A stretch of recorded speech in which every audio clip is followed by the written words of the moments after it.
Жабайы бүгінде әлемге танымал. Онсыз кейбір адамдар күн көре алмайды. Әу баста өте үлкен, ебдейсіз және еш нәрсені көтере алмаған. Қазір ол дамыған, жеделдетілген, көптеген нәрсені көтере алады. Бірақ оның пайдасы болып, қанша зор болса да, оның зияны да аз емес. Сіздің міндеттеріңіз жабайының құпиясын ашу. Ол үшін бір-біріңіздің қолындағы ақпаратқа қарамай, тек ол сөзді ауызша айту арқылы жабайының құпиясын табамыз. Айтайын. Есептеуіш құрылғы. Кино көреді. Байланыс құралы. 1897 жыл арысы. Билет алады. Ақпарат іздеу. Коммуналдық қызмет. Ақпарат тақтайды. Тез орындалады. Жұмыс жасау ұнау. Әлеуметтік болады. Компьютер, компьютер сөзі.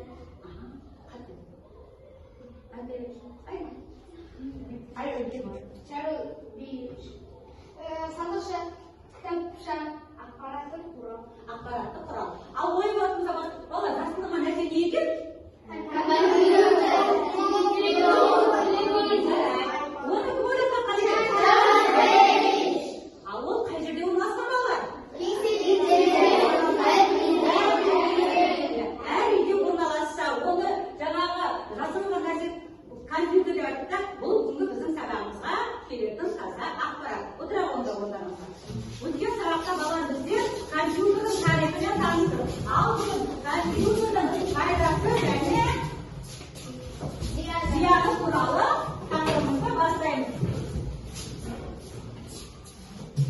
Компьютердің балалар қараңдаршы, пайдасы зияны дейді. Пайда, зиян. Бұл екі сөз бір-біріне қалай? Қарама-қарсы. Егер екі сөз бір-біріне қарама-қарсы болса, ол қандай сөз? Жақсы, жарайды балалар. Тақтадағы суреттерге назар аудара қояйық. Және бұл қандай нәрселер неге керек екен? Кім айтады? Оғыз айтады. Кресло отыруға арналған. Отыра, дұрыс. Келесі? Жүйелер компьютердің миы. Хорошо. Айдет. Дауысты қатты шығару керек. Келесі мына тоқтан айтады? Иә, айтады. Монитор ол деген бәрі ақпараттарды қарауға арналған. Жарайды балалар, бұл жаңағы компьютерда бізде нелері? Құрылыстары керек құралдар. Бүгінгі сабақтың жаңа сөздерін таныстырайық. Оқи қояйық. Ақпарат жүйесі, информациялық процесс, өлшем, аппарат, жүйе, нерв, шаршау, усталость. Жарайсыздар балалар, тамаша. Ары қарай балалар, компьютердің бізге қандай пайдасы бар екенін қазір сіздерге айтып өтейін да. Компьютер бізге қанша қажет? Ол үшін не үшін қажет? Ақпаратты алу үшін қажет. Көру үшін қажет.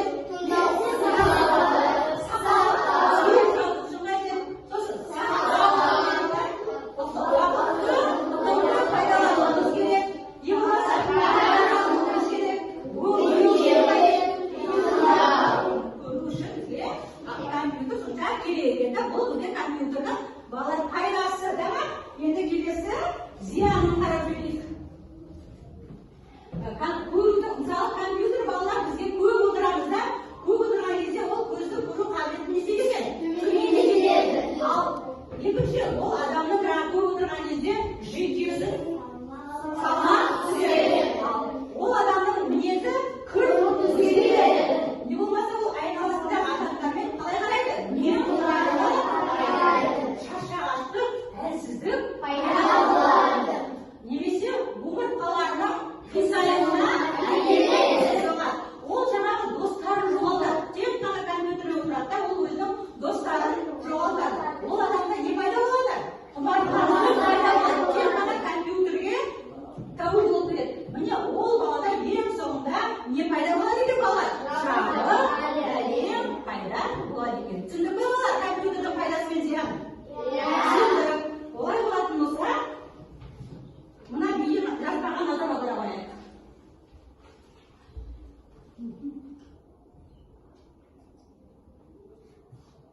Сынасын сақтайсыз ба? Естеріңізде болсын, жұмыс үстелінде бактериялар басқа жерлерге қарағанда 400 есе көп болады. Оның басты себебі адамдардың компьютер үстелінде отырып тамақ ішуінде. Бүгінде адамдар компьютер алдында тамақтануды әдетке айналдырған. Алайда бұл қауіпті ауруларға алып келетінін ұмытпаңыз.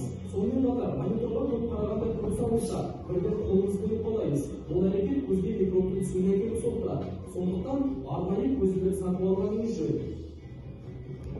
Ал кейбір жақтарда көп пайдаланатын жандар саусағын зақымдап ауырады. Одан кейін саусақтың сезімталдығы жоғалады. Оны болдырмау үшін 2 сағат сайын саусақпен алақанда жаттығу жасап тұру керек. Компьютер алдында дұрыс отырмау мойын омыртқаға, аяққа және тізеге салмақ түсіреді. Ол үшін арқаңызды тік ұстап, аяқтарыңызды айқастырмай сызып отырыңыз. Ал қолды 90 градуста ұстау керек. Үйдегі балалардың да компьютер алдында отыру назарда ұстаңыз. Өйткені экранға көріп қарау көзді көру. Ал балалар, міне компьютерда көп отыруға болмайды. Өте зиян екен. Адамның жаңағы саусақтарына да зиян, көзіне де зиян, миымызға да зиян да. Олай болатын болса, қазір енді біздер топтық жұмысқа назар аударайық. Так, бірінші топ сіздердің алдарыңызға қағаз берілген, балық таңбасына компьютердің пайдасы мен зиянын топтастырып жаза қойыңыздар. Так, ал сіздер компьютер деген сөзге 5 жолды өлең қарастыра қойыңыздар. Жинақталып оқуларыңызға шығара қойыңыз. Алдыда қойыңыз. Иә, бәріміз қосылып бірігіп жинақталып жасай қойыңыздар. Аха, жақсы. Так, аха. Мына балықтың басына не жазасыз балалар? Тақырыбы. Мына екі жақ қаңқаларына ал құйрығына қорытындысын жазасыздар. Иә. Так, сіздерде балалар бірінші записіп. Иә. Қайсы табады? Компьютер. Аға, жазайын.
Söyleyeyim, debes kompüterler 1990 жылы пайда болды.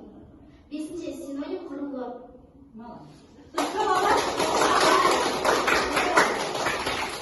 Ал екінші топты тыңдаймыз. Келе ғой.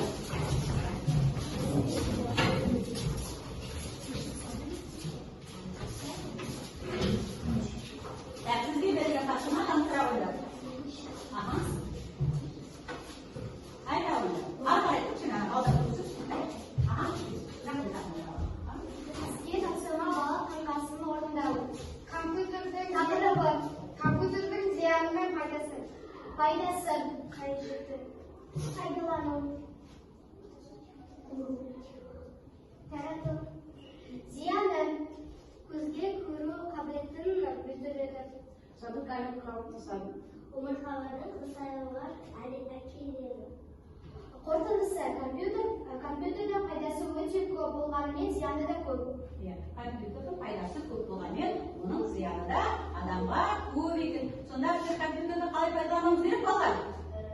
Ұтымды пайдалануымыз керек сосын. Уақытпен пайдалану керек дұрыс. Сосын көп отырмауымыз керек. Отырсақ та 2 сағаттан артық отыруға болмайды. Ал отырған күннің өзінде жаңағы нені теріп жазамыз ғой. Теріп жазғанда сол жазған күйінде біздің көзімізді шұқуға, қозғауға болмайды екен. Себебі ол адамның көзіне өте зиян екен. Ал енді жаңағы отырғаннан кейін көзімізге, қолымызға не жасау керек екен? Сарқылар жасау керек екен. Екінші топтың тапсырмасы түсінікті ме балалар? Олай болса қосақтырақтар.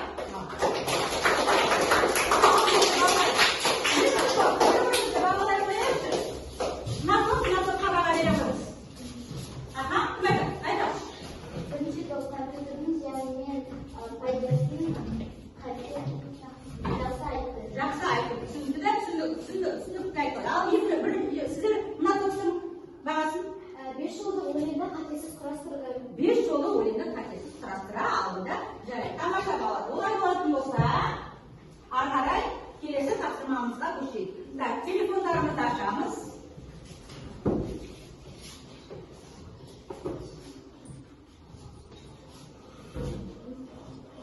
Қосамыз. Көшес платформасына мына берілген кодты тере қояйық балалар.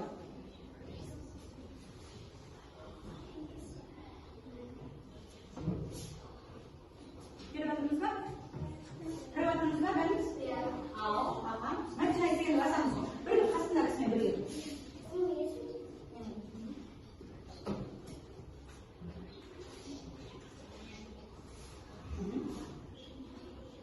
Так,